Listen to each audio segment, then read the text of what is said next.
Assalamu alaikum. Bonjour à tous. Euh, Aujourd'hui, nous allons travailler sur le shirk, en fait, la façon dont Dieu, Tabaraka wa Ta'ala, pardonne le shirk.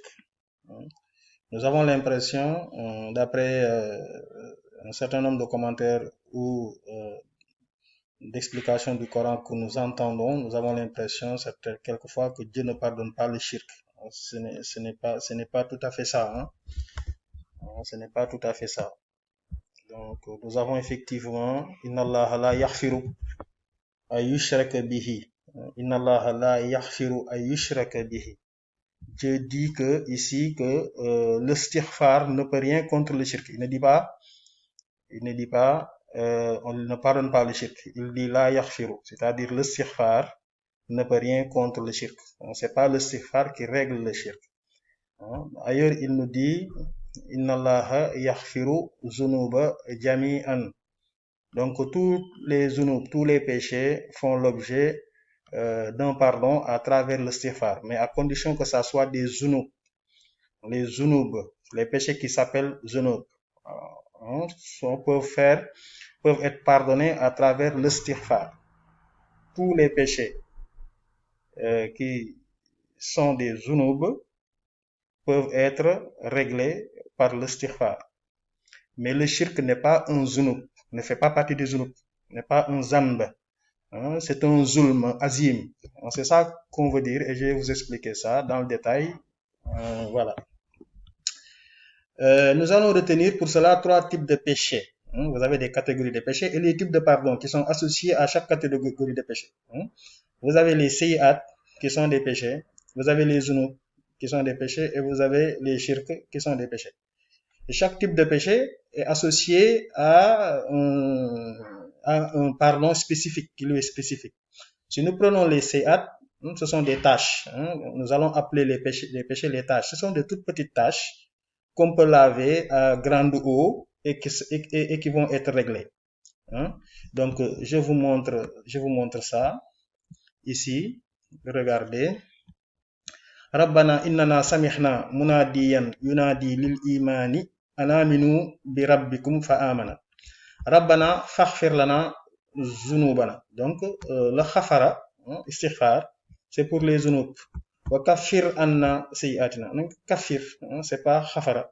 Wa kaffir anna sayiatina. Les sayiat, ce sont les petits péchés que l'on a sans s'en rendre compte quelquefois et qui sont réglés même par les hasanat. Nal hasanati yuzhibna sayiat. Les sayiat sont réglés par les hasanat. Donc, vous faites la prière et ça enlève les petits péchés. Donc, on n'a même pas besoin de prendre l'istighfar pour régler les sayyat. Les istighfar, ce sont quand même de gros péchés, les zunub. C'est pour les zunub. Les zunub sont de gros péchés, donc de grosses tâches qu'il faut laver avec du savon. L'istighfar, c'est le savon. Ok, c'est le savon. Donc tout ce qui est, disons, mensonge, tout ce qui est tuerie, lorsqu'on tue quelqu'un, lorsque quelqu'un tue quelqu'un, donc ça ce sont des kabaïr, c'est-à-dire de gros péchés qui nécessitent l'istighfar. Donc voilà, les zunub donc sont des gros péchés. Donc, j'ai détaillé quelques éléments. Vous avez également le mensonge, les relations sexuelles hors mariage. Tout ça sont des kabaïr qui sont interdits. Dieu nous dit dans le Coran, si vous laissez ces kabaïr, je vous règle vos sayyat, vos petits péchés, je vais les gérer. Mais on nous interdit ces gros péchés-là. Bon, mais ces gros péchés sont réglables quand même avec l'istighfar. Mais lorsque nous arrivons maintenant au shirk, ce n'est plus des grosses tâches comme ici, mais ce sont des tâches de peinture. Donc les tâches de peinture ne peuvent pas être réglées par du savon. C'est-à-dire le savon, c'est l'istighfar. C'est la même chose. Les tâches de peinture ne peuvent pas être réglées, n'est-ce pas, par des savons. Donc, il faut autre chose. Il faut du diluant, par exemple. Donc, donc lorsqu'on nous dit que l'istighfar ne peut pas régler le shirk, on le comprend tout de suite. Puisque le savon ne peut pas régler des tâches de peinture. Ça signifie exactement ça. Le khafara ne peut pas régler, n'est-ce pas, du zulmun azim. Puisque le khafara, c'est-à-dire l'istighfar, n'est pas dans le azim déjà. Il est dans une dimension différente. La dimension d'istighfar, c'est la dimension akbar. Alors que la dimension du shirk, c'est la dimension azim. Donc les deux dimensions même ne sont pas les mêmes. Donc pour que le istighfar puisse régler le shirk, il faut qu'on l'amène à azim. Il faut dire astaghfirullah al-azim. Si on ne dit pas ça, on ne peut pas le régler. L'istighfar tout seul ne peut pas régler le shirk.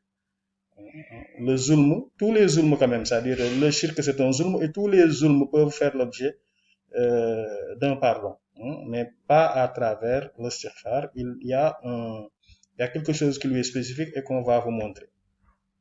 Mais nous allons y aller dans le détail, doucement, doucement.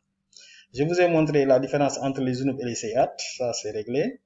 La règle qu'on a avec le shirk, c'est que l'istighfar ne peut rien contre le shirk, c'est ça qu'il faut comprendre. Inna Allah la yaghfiru ay yushraka bihi. Ça veut pas dire que Dieu ne pardonne pas. Ça signifie simplement que l'istighfar en tant qu'élément de pardon ne peut rien contre le shirk. C'est ça que ça signifie. C'est comme ça qu'il faut le comprendre dans la profondeur.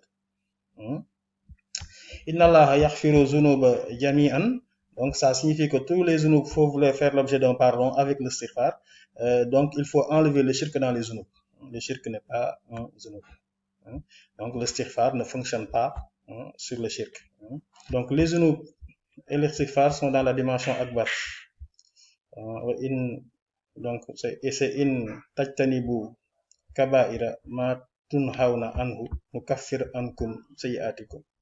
Donc, si vous laissez les kabaïr, donc Dieu va régler maintenant tout ce qui est petit péché dont vous n'êtes même pas conscient et va les régler directement.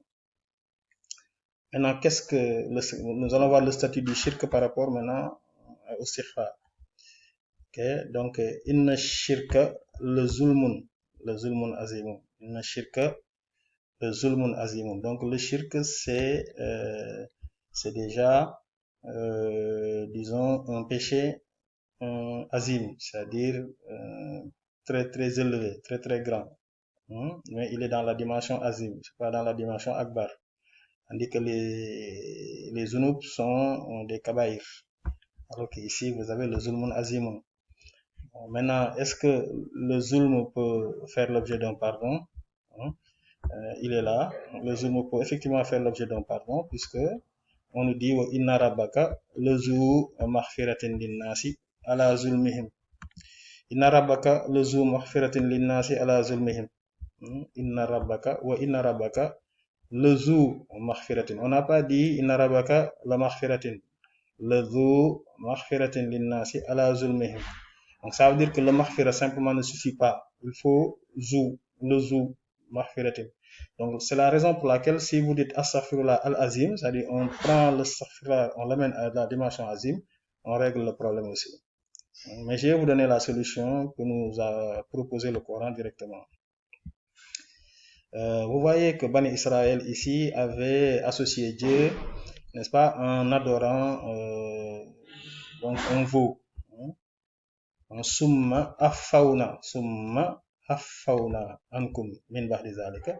Afwa, donc c'est ça qui correspond, n'est-ce pas, au pardon associé au shirk.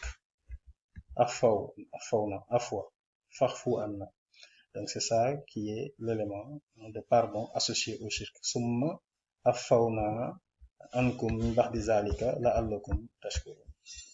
Voilà ce qui règle le shirk en réalité. Afwa. Et vous l'avez dans le dernier verset de la sourate Baqara. Vous avez Rabbana wa la tuhammilna ma la taqata lana bi waghfu anna. Donc, enlève-nous tout ce qui est shirk. Pardonne-nous tout ce qui est shirk. Waghfir lana. Pardonne-nous tout ce qui est zunub. Tout ce qui est zamb et zunub. Tous tous ces kabaïr. Donc, tout ce qui est azim, tout ce qui est akbar. Warhamna, maintenant, fais-nous miséricorde. Fais-nous miséricorde. Donc, lorsqu'on a le pardon qui est associé au shirk et le pardon qui est associé au zunub, c'est-à-dire au gros péché, ben, alors il ne reste plus que la miséricorde de Dieu et aller au paradis. Voilà ce qu'il fallait comprendre et retenir. Donc, je vous remercie de me suivre et à la prochaine vidéo, Inch'Allah.